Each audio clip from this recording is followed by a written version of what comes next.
सरकारी कार्यालय समय अनुसार उपस्थिति सुनिश्चित करने दिल्ली सरकार एक बड़ निष्पत्ति नहीं।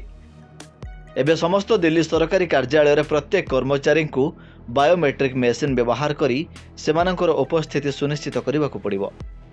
यह नियम जूनियर कर्मचारी आरंभ करी वरिष्ठ अधिकारी पर्यंत समस्त प्रযোज्य रहिबो। मुख्यमंत्री रेखा गुप्ता द्वारा जीएसटी कार्यालय अचानक निरीक्षण पर यह निर्देश जारी करा जायछि।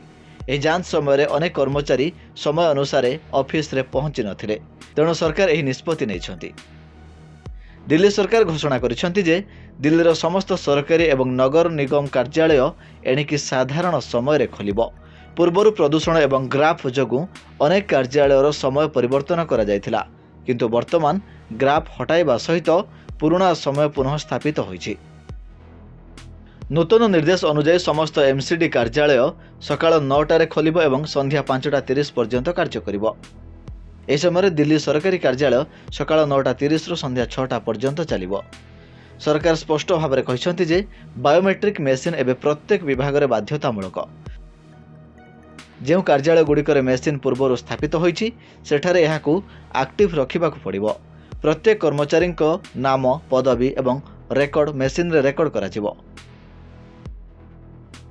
सरकार एहा मध्य कहिसेंति जे अतिरिक्त मुख्य सचिव, सचिव, विभाग मुख्य एवं अन्यान्य वरिष्ठ अधिकारी माने मध्य मेसिन रे सेमानकर उपस्थान निश्चित करिवे। एही नियमरू काहाकू बाद दिया जिवो नाही। नूतन निर्देश अनुसार वरिष्ठ अधिकारी माने प्रतिदिन कर्मचारी उपस्थान तदारख करेंगे। जो माने विलंब पहुंचती, शीघ्र चली जाती किंबा सेमानकर उपस्थान नथिबो तेबे सेमानक विरुद्ध रे कार्यानुष्ठान ग्रहण कराजिबो।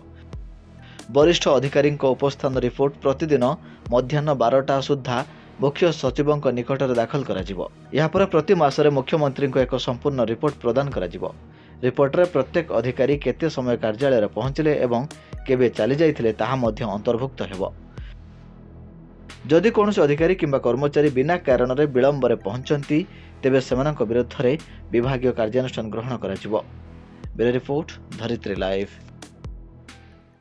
एई भिडियोटी आपनकु केमिति लागिला कमेंट करि जणांतु। धरित्री लाइव रो यूट्यूब एवं फेसबुक चैनल को सब्सक्राइब करंतु। अधिक खबर पई लॉगिन करंतु www.dharitri.com।